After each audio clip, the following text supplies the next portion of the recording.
Okay, guys. So I believe you can hear me now. Sorry for an inconvenience for a 2-minute delay. Can you please confirm whether you are able to hear me?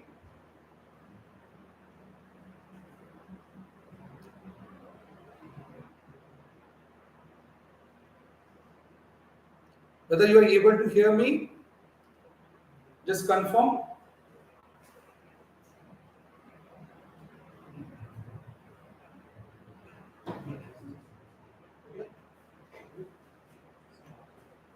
Guys, I hope I am audible now. And sorry for the delay for a 2-minute brief. Can you just confirm whether I am audible?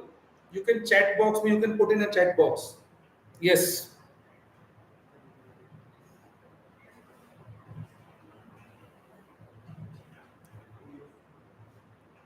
Thank you so much. Thank you so much for your updation. Okay, so we are into another important session on business news and analysis.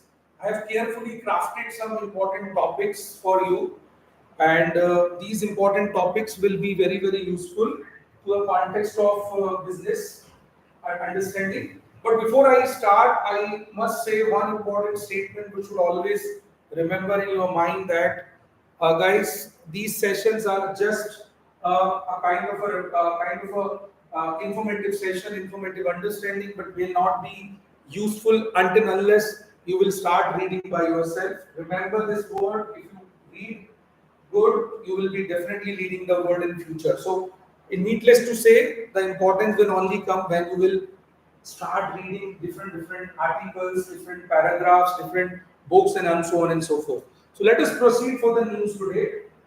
Many of the students have been demanding about this news, which have a good repercussion on Indian economies also. Here, I'll just discuss in the brief about what this Fed rate cuts mean, why they have done it, and most importantly, how this is connected to the Indian economy. So basically, we will be covering in this entire thing in a simple language.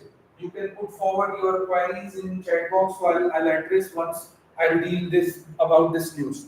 So first of all, US Fed rate means there is a federal bank over there, US just like RBI in India. So US federal rate cut. That means they have their national bank rates being cut by US federal. US federal they have cut the rates. So why they have done it? Because they are seeing that in the future past the inflation is being less. So what exactly has happened for your comprehension purpose? Let me just take you through it. Any central government across the country, the main role that they play to manage the monetary policy, the flow of money. So what exactly in this they do? They generally inflow and outflow they control by increasing or decreasing in the interest rate. So that means if the interest rate cuts, that itself means they wanted to increase the flow of money. Now why this happened? Because of the simple reason that they are not feeling any inflationary pressure. They are not considering there is a specific inflation in a system. Now why this has been done? So first of all, let us try and understand. During the COVID, we have seen there was a miscalculation by maximum economies by considering that this is a crisis of money. But actually, you can see in a COVID, we have seen these 2 years was very unpredictable. So people were not having a crisis on money part; they were having a crisis on a confidence part. They were not spending money because they were not confident enough. Now that's the mistake maximum of the central bank have done. Excluding India, we were lucky enough that we have not done it. So what generally they do is whenever they are in crisis, these big economies, they generally follow a principle called Keynes principle, where they pump money into the system, and then from there they generally come up with a crisis. So the same thing they have done it for this context also. And let me tell you guys, that has made it really really bad decision, because they have pumped so much money into the system which actually has created a high inflation. Now why inflation? Because of simple reason, if there is excessive money into the system, the value of money will go down. So if the value of money will go down, that itself means there will be high inflation in a system. So US, major European countries, Canada, Australia, maximum countries were in a struggle. They were witnessing the highest ever inflation. Probably some of the countries are witnessing inflation now in double digits also. Generally, what happens is inflation in these countries are very lower number. So that's why historically US bank has increased their interest rate to a next precedented level. This is the right now the interest rate before cut was around 5 point something 5.5% is other number. So 5.33% exactly. Now after the cut the interest rate would be 4.83. Trust me, next slide I'll show you the numbers. You will be surprised because generally in US, like a country, you will not find that much of an interest rate. Their interest rate, higher interest rate means higher borrowing cost, which will actually going to impact corporate in the longer run. But because of the inflationary pressure, they were forced to do this. So let us just see the numbers first. The main impact of increasing and decreasing of the interest rate can be covered in this particular slide. So you can see when the interest rate need to be increased, when the interest rate need to be decreased. So whenever the interest rate are going down, that means the RBI, the central bank have confidence in the system. So whenever they have a confidence in the system, what they generally do is they wanted to make borrowing cheaper by reducing the interest rate. So that generally happens. They wanted to encourage spending. They want that people should buy more and more money as a loan, and then they spend money more and more. So this has happened when the lowering of the interest rate, but that only happens when there is a lower inflation in the system. So that entire thing begins with the systems of inflation and then context. But increasing interest rate is just contradictory to the previous one. If there is a high inflation rate, they are forced to increase the interest rate in such a manner that until that will be controlled. So generally what happens is economy like US has the appetite to actually handle this much of money. They have a very simple phenomena. Whenever they are in crisis, they think there is only one crisis: people does not have money. If there is an unemployment data high, they think the people does not have money. So they have one solution only. They don't think about the second solution. So they just pump money. In 10 out of 8 times, they generally get succeed. Where they pump money into the system, there is a high spending amount over there. So whenever they spend money higher in a higher number, generally what happens is that absorption is already there, that consumption is already there. It does not reflect into the inflation. But in the COVID time, it was not a crisis. So they have misjudged it. So we were lucky enough that we have not followed the path. Generally, pumping money can be done in multiple ways. The best way would be printing currency and giving additional currency to the central bank. Eventually, central bank will lend up these currency easily to different banks, different commercial banks, and then commercial banks, what will they will do? They will lend easily to the final customer. So if the interest rates are lower as 0.5%, you will also go and buy a loan. You will also think about, let's say, buy an iPhone 16 if I'm getting a 0% interest rate or 0.5% interest rate. So this is what the context that you need to understand. Let me just give you the brief about this entire comprehension. I have intentionally taken the data from 22 onwards. You will be surprised enough to see here. Now, if you can see on March 17, 22, the federal rate were as low as 0.25 to 0.5%. Means if you are borrowing a loan, so a bank of US is getting a loan from your federal bank with as low as 0.25%. If I will add a certain margin on it, then only it will increase to 1% to a final customer. So 1% borrowing is a very cheap cost. But because this is the time the reflection of inflation has started, so they started increasing the interest rate, and this was the historical number. This number has been increased to 5.5% up to 5.5%. You can see this is the first cut in last almost 2.5 years. They have done the first cut. This was the first cut because now they are confident, as the federal bank governor was saying this. Now we are confident enough. Probably we will have a lower interest rate. Now same thing has happened with India also. So we were having an interest rate. We generally called it as a bank rate or a right, which was as low as 4%. Now this directly reflects the borrowing cost. So if the bank rate is lower, that means the commercial bank will get a lower, the cost will be very lower for them. If their cost is lower, as a customer, we will also have a lower cost. So it is directly related to our costing part. So this was the time that entire world was facing the crisis of inflation, and India was also struggling in some or other numbers. So we also started increasing the interest rate, and it has reached to 6.5% in the current trend. Since 2023 May, they have not increased any interest rate. Subsequently, they have also not decreased the interest rate. Although the inflation rate right now from last 2-3 quarters is almost in between 4 to 6%. The comfort zone of inflation for a country like India is somewhere between 4 to 5%. Country like US, it is below 2%. Now, why they have decreased the interest rate right now? Because it is being said that 2% it is coming below than 2%.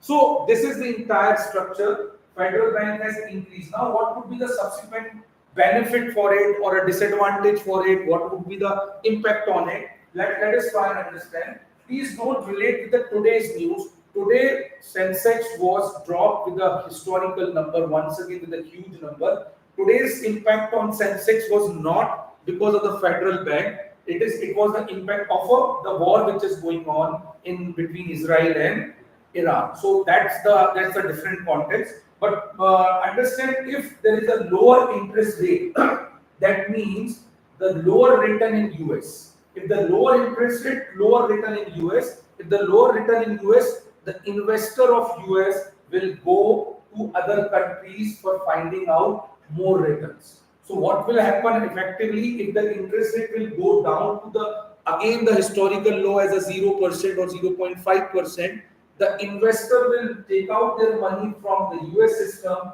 and they will start investing in the other emerging markets. One of the market could be considered as India. So eventually this entire context is a direct relation. Although India is a far different economy than US, but we also have a subsequent resultant. Ultimately, always remember, India does not completely follow aggressive strategy of US, but if there is defensive strategy of US and developed world, we certainly follow that. So you can say India is more conservative economy as compared to US, and trust me, there are multiple times, not once, not twice.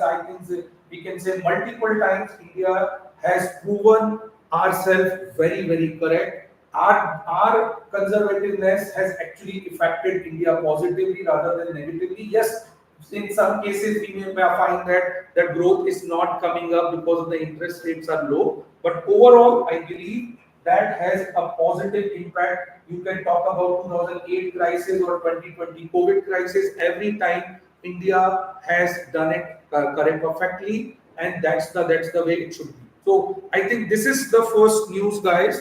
What basically we could talk about it, and I believe you must have understood it. I would request you to follow it. Probably the biennial monetary policy committee report will mention the next time they may come up with the change in the interest rate, because in certainly almost from 1.5 years they are meeting and they are not changing the interest rate because they are still not confident on it. So let's see, we can talk about it. So the next basic news about us is the summit of future. Now this is a predominantly a different news, but a very powerful and impactful context.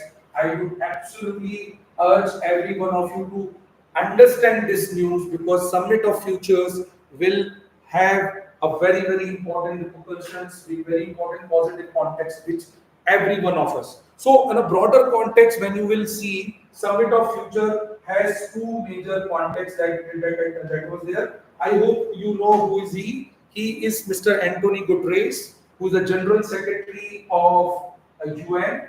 Right now, Israel has banned them because of his statement, which are coming towards in favor of which is against the activity which Israel is performing. But still, this guy was again is in news in multiple ways, in multiple different ways. Let us talk about the only the positive context of this particular news. So the majorly summit of future has two major contexts.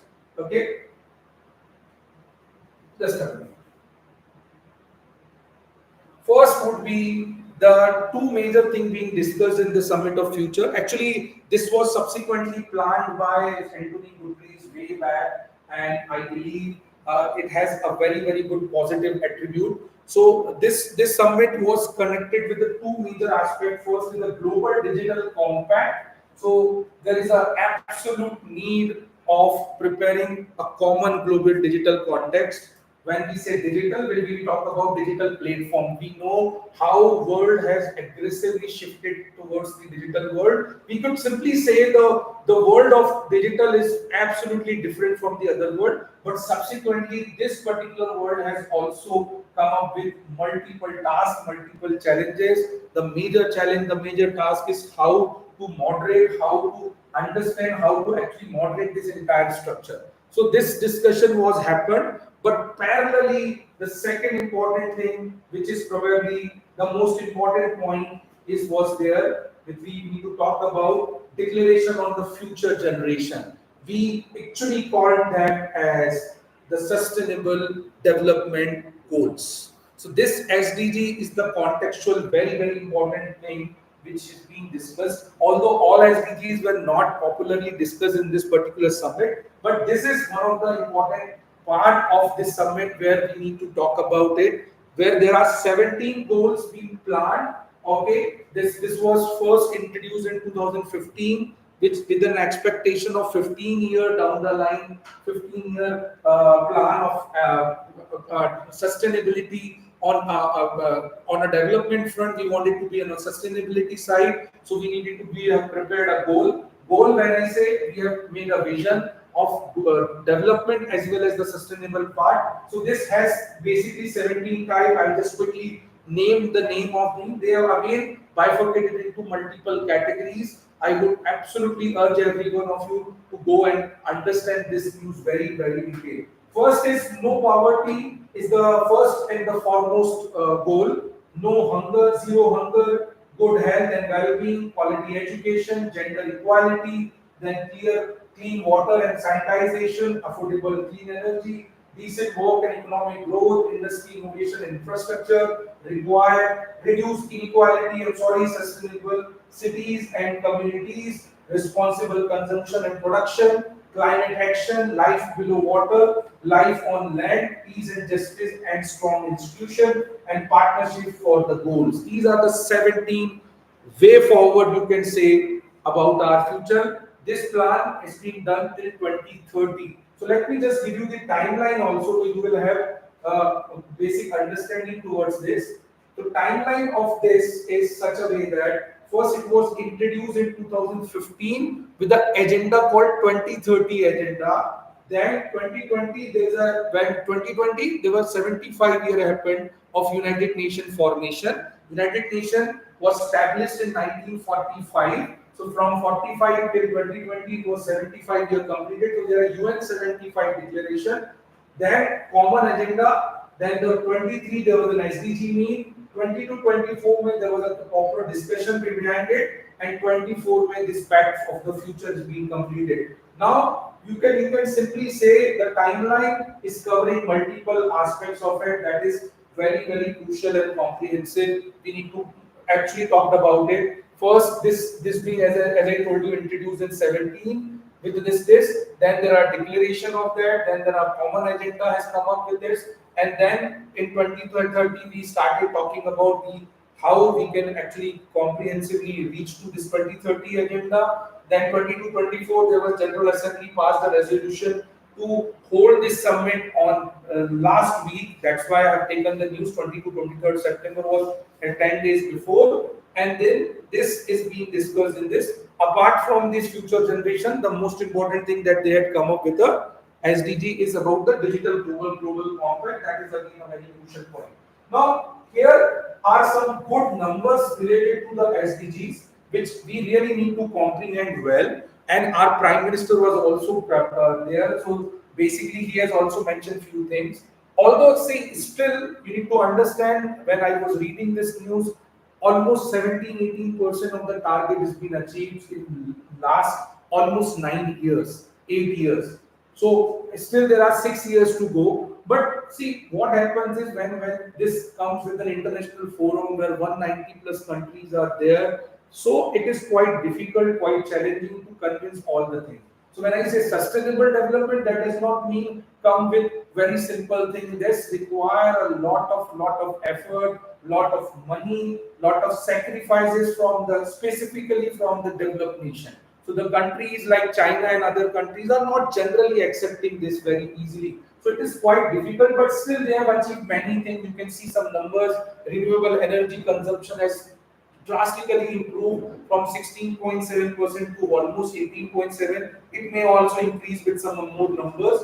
And there is a reduction in HIV. There was one goal which was concentrating on health.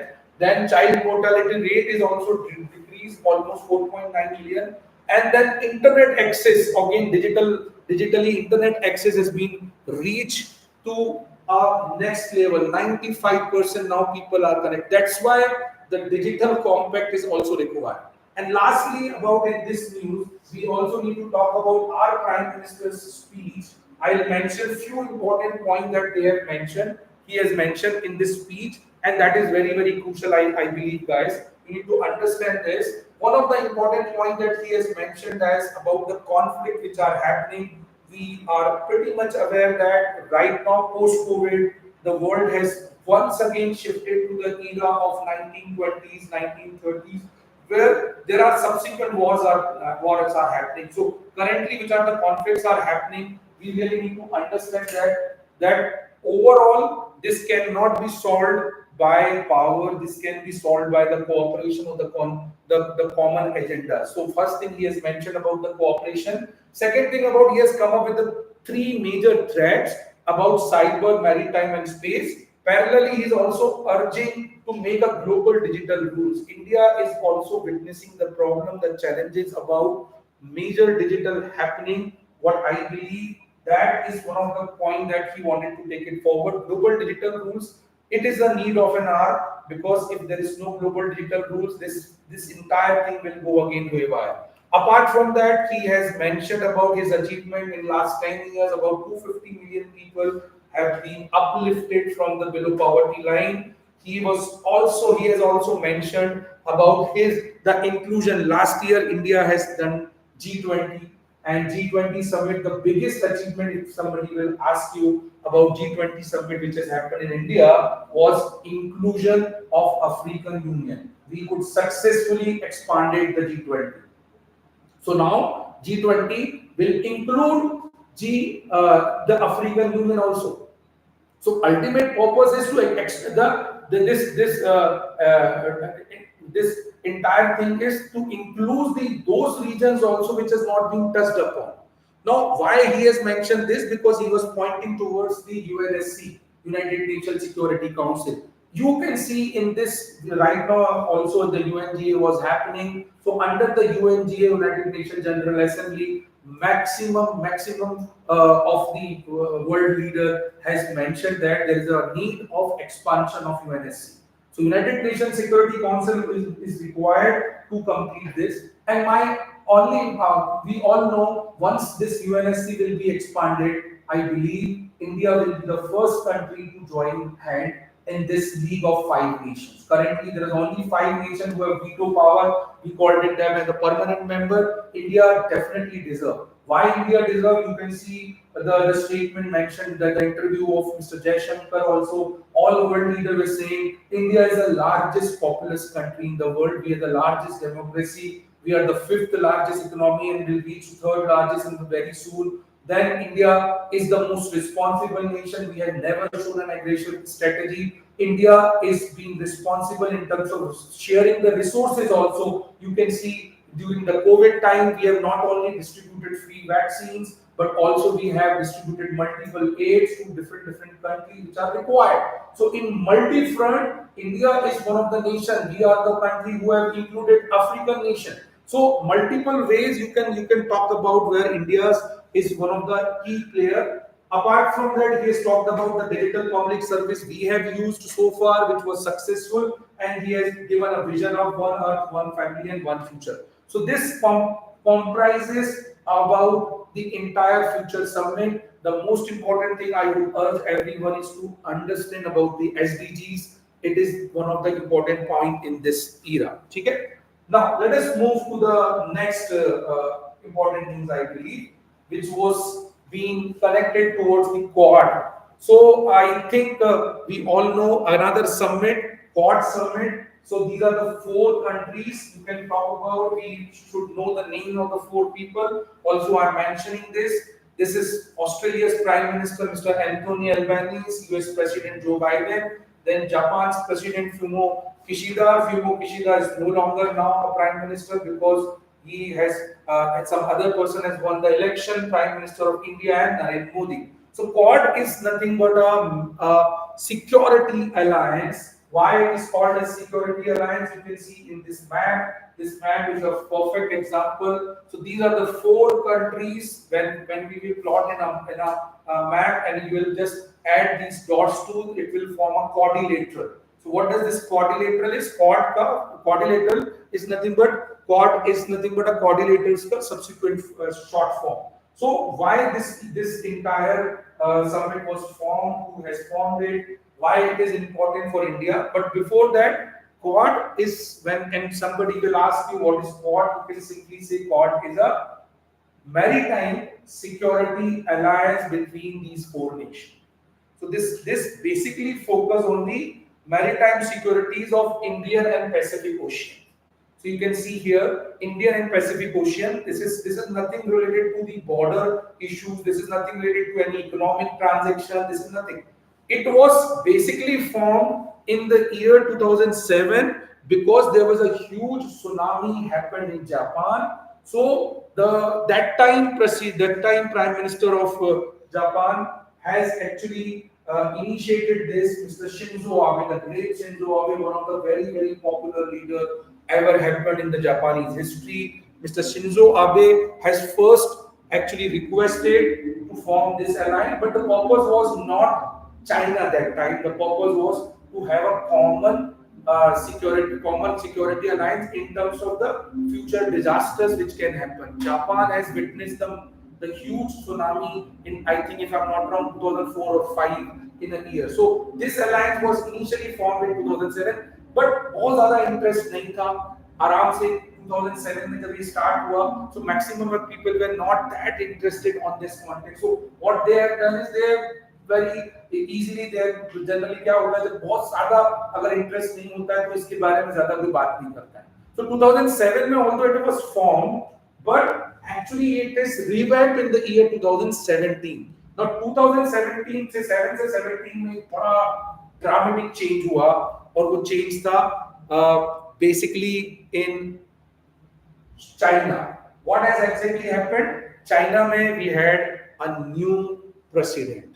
That new president, Chinese premier Xi Jinping. After Xi Jinping's introduction in China's premiership, China has again changed dramatically. 2012 onwards, China has become more aggressive.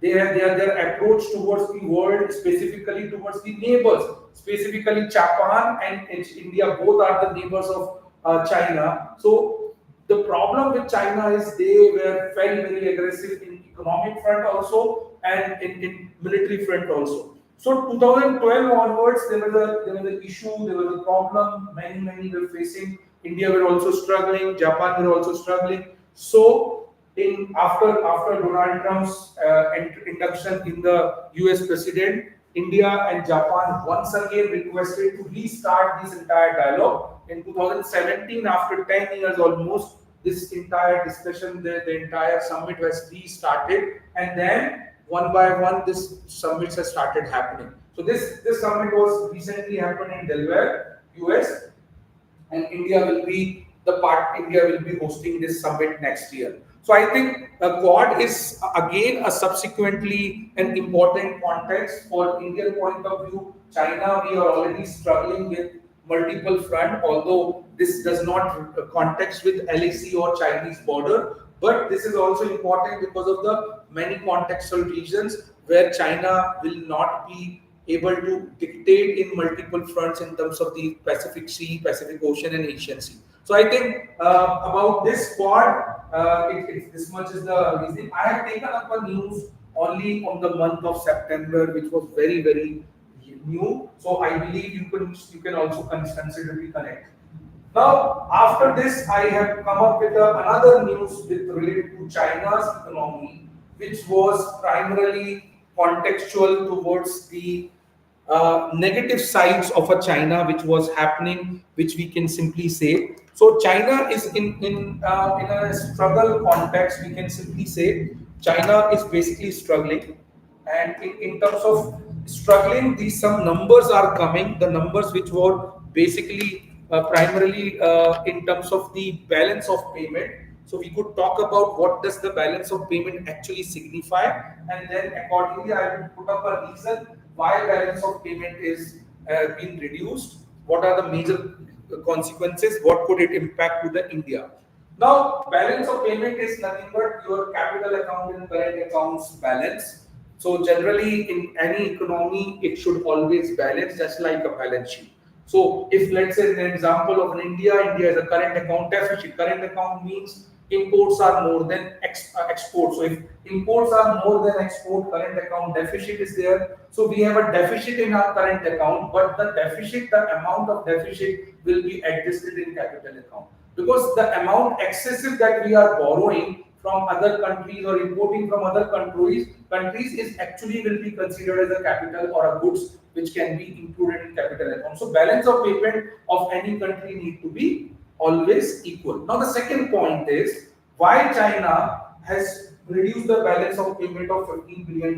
Here the China's balance of payment reduction means China's exports are reducing. China is a mostly will be export driven economy. So China is a net surplus to almost all the countries across the world. So they have a net surplus. So they are highly dependent on their cheap exports, which are they are doing it. So based on that, only the entire Chinese context need to be understood. So you can try and comprehend with these certain uses. I will explain one or two in very importantly.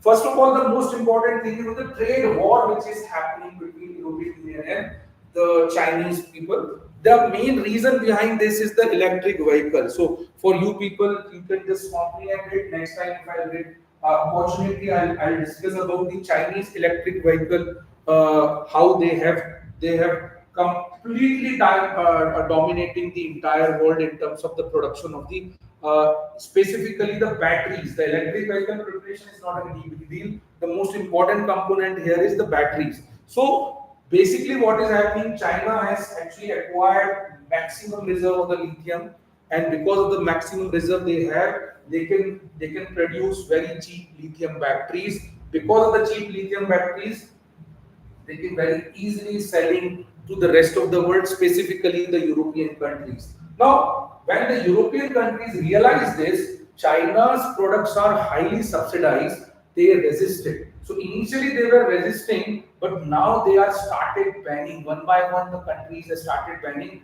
which has impacted the exports of China really badly. So that is one of the main reason. India also have a very similar position about the subsidies. We also don't want countries to give subsidy to their product. We don't have any problem with any company coming to our country and selling their product. We have only one problem when the company is coming with the benefit or with the help of any country's government. So if a country's government is subsidizing their product and this company is coming or that product is coming to our market, that will be a problem. So in WTO, any government from last 25-30 years, you can see we have one simple condition. any company can come without any subsidized product. You can send your company, come up here in India, do an open market competition with our companies and have it. So some may think that may be wrong, but that's the way that we need to perform it. So on a broader context, US, one of the reasons is on subsidy. US election is being seen is one of the primary threat to the entire context of the US, the China problem. We already know Donald Trump is not in a favor of basically China, but parallelly, some statements from Kamala Harris about Democrats also is coming very, very alarming for China. Other major reason is Chinese economy was showing stress. Primarily, you can see China was in deflation. I think 2 quarters before. That was a shocking thing because deflation is very hazardous. Deflation is very, very difficult. But that's what basically the entire world is moving around currently because of the demand of the product is not there, excessive supply lead up into the deflation part of China, which I think they have managed it quickly. The next quarter they had come up with an inflation. Apart from that, that is taken by local government, which was reaching around 7 to 11 trillion dollar. Parallelly, the Chinese private sector companies as they started receiving the retrospective taxes notice. So these all problems has managed, maintained, and combined has made this entire context to a next level thing where China has actually some or other problem that they are struggling. Now, this news a bit around 40-45 days, but 3-4 days before, there is a news came in terms of China's economies accepting this entire context and how they have accepted, they had come up with the stimulus package to the Chinese economy. What does the stimulus package mean? Stimulus package simply means where the central bank or a government is putting extra effort by printing currency or providing excessive money to the system, so the money will be easily flowed to the end user. I already discussed the same thing in my news in US news. So they have announced the stimulus package, and I think today the market. I have not seen about the China's market, but day before yesterday, 2-3 days before, China's market were very promising that point of time as soon as they have listened this news. So in a contextual point, China is now in terms of growth also being behind us and parallelly facing a heat because of the Xi Jinping's very aggressive approach. His promise, the most important project that he is working on, the one belt one road initiative, which is also impacting negatively in terms of the context. So this is another news which I wanted to cover. Apart from this, one of the famous businessmen, I'm not taking the name, has shared this image in Twitter, and I believe I found very, very interesting. He has specifically mentioned that oil market in India is currently, sorry, not in India, across the world, oil market is almost $2 trillion. So why he has mentioned? Because he was pointing out on India's government that we are still not seeing this as a promise. We are not still seeing as an opportunity. India, primarily for your exam, for your understanding, India does not produce oil much. We have certain reserve and we can acquire reserve from other countries, but we don't do this. We simply import crude oil, we just refine it and sell it to our people. The reason behind is India is not very optimistic about this particular source. So that's why crude oil for us is something which we wanted to pizza chhodana chahte hain. We don't want it to continue with it. So that's why India is not very promising, but this man has specifically mentioned that we need to think about why. He has also mentioned that although we are working on renewable energy, but that will take time. It will not an easy task for a country like India. He was mentioning 2040 we will have crude oils with us. Compulsory we will be seeing the crude oil. So I think this is a very interesting chart. Crude oil value wise 2.1 trillion. Iron ore is the largest in terms of the volume wise, and the gold in terms of the commodity, it's the most precious commodity, but parallelly this crude oil is 10 times bigger than the in terms of the value. So that is one of the things which we could comprehend. government need to work on, as per this article above, should also think about the alternative towards the producing also in context rather than only refining the oil. So that is another news. Lastly, I'll talk about this, which was majorly were being discussed when we talked about between many people. In brief, I will explain my context towards this conflict, and then probably you can take it forward from this. Why this entire issue has been raised to certain level. Let us talk about that. But because it will have a negative repercussions in our business also. You can see today's market is impacted badly. More than 1,000 points it is reduced. So that is actually in somehow in other ways it is connected to each and every aspect. See, Israel and Palestine problem was very old, and it all started when Israeli people, specifically the Jewish people, were wanted to come back to their own country. So the first movement was there 1897. 1897 they called it as a Zionist movement.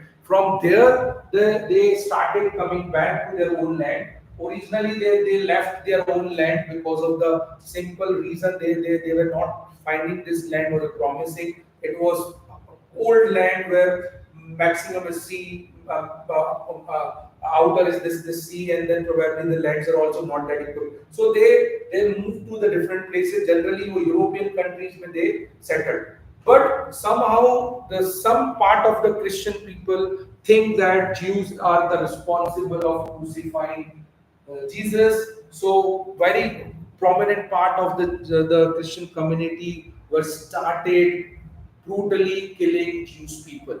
Why? Some reason there's some orthodox thinking about it. That's the only reason behind Hitler was doing this Holocaust. So our context would be that the Jewish people were feeling unsafe in European countries, in other countries, so they thought about it to coming back to their land. That's why this entire in context started moving. Now, let us primarily talk about this map is very crucial to comprehend with this. This is Israel right now, West Bank, and this strip is a Gaza strip. West Bank, which is an area where the Palestinians still live, and the rest portion, or as you can say, with us is Israel. So right now, Israel is doing a multi-front war with multiple countries. First with the Gaza itself, then they are fighting with Lebanon, then they are fighting with here in the bottom where they are fighting with Audis, and so on and so forth. And we have seen this. Iran has also put up a pressure by काफी सारे missiles they have thrown up to Israel on this context. So broadly, this entire story was have a multiple dimension. We all know we are approaching to the 7th October, the one of the worst day for Israeli history, where more than 1,200 people were brutally massacred, and they were slaughtered simply. They were some of them were taken taken care. Girls were brutally raped, and there was really horrifying thing which was happened by the terrorists of the Hamas specifically. So after 7th October, they realized that this need to be changed forever. So they had come up with a war, and from almost now 12 months, this war is running. Unfortunately, in last 11 months, almost 40,000 plus Palestinian people has been died, which is one of the things which we really need to feel really sad about it, because in this war generally the people, those who are innocent, those who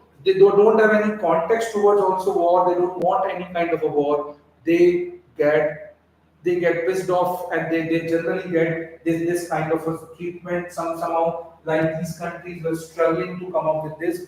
Have seen it happen in Syria, Iraq, Afghanistan. Back to back, these countries being completely demolished. Okay. Finally, the reason behind this entire thing and the Iran on context, I think we really need to understand how Iran played this entire story. Iran is basically a country is a country of Shia Muslims. They have a problem with always the Sunni Muslims population. Majorly, maximum countries in the world are the Sunni Muslim population. So Iran has always tried to overplay. They wanted to control this entire situation, and they also wanted to they also wanted to come up with a solution where if some country can come up and then they can face that situation. So they were struggling with Israel as well as the Saudi Arabia. They were not having a very good relation with Israel and Saudi Arabia. So in a broader context, Iran has created this axis of resistance. You can see these dots. You can find out this axis of resistance is nothing but Iran's proxy war with the terrorist organization. The three terrorist organizations named as first is Hamas in Gaza, which was controlling this Gaza Strip from almost now 16 years, 2006-7 onwards, almost 18 years they were controlling. They were fighting with Israel on a proxy manner. And another they have created in Lebanon. Originally was a Christian country, completely converted into Muslim country, and being west part of the southern part of this Lebanon is being controlled by Hezbollah, another terrorist organization. You have seen the commander of Hezbollah recently being killed by the one of the attack. And the third, just to control Saudi Arabia, they had come up with a third organization called Houthis, which is there in Yemen. Yemen is basically nearer to Saudi Arabia, so they wanted to control. So Iran is here, Iraq and Syria. These are the three countries predominantly have Shia Muslim population in general. Rest all Muslim countries you will find maximum Sunni Muslim population. But these three countries are right now you can considerably say fighting with Israel. So parallelly 1, 2, 3, 4, 5, 6, 7, 8 countries are running with the parallel war with Israel. And I think Iran has recently done one thing which can impact to lead to a global war, where we can simply say Iran being supported by two major economies like Russia and China and Turkey, and Israel is being supported by the Western world, where US and France, Germany, Australia is coming up openly. Britain has put up a statement that on. So that could have a repercussion if Israel will not understand this, that fighting with Iran can create a huge tension, then you may witness a tremendous war on it. So, guys, I think what is happening is we don't have a control on it, but what we can do our best is to understand and comprehend, and we can hope these type of situations should not happen to us. Okay, so that's it from today's business news analysis. I tried covering multiple areas. We have covered the business aspect, the political aspect, the international affair aspect. I request everyone you to do share your feedback, and you can put forward your topics that you wanted to cover for my next lecture. And I'm extremely sorry we're not available in the last month, so we couldn't conduct much of a session. But now I will try and cover maximum sessions in a fortnight basis. So you can share your topics, you can put forward, do like and subscribe. Thank you so much, guys, for joining, and wish you good luck for your all learning purpose. Happy learning. Thank you.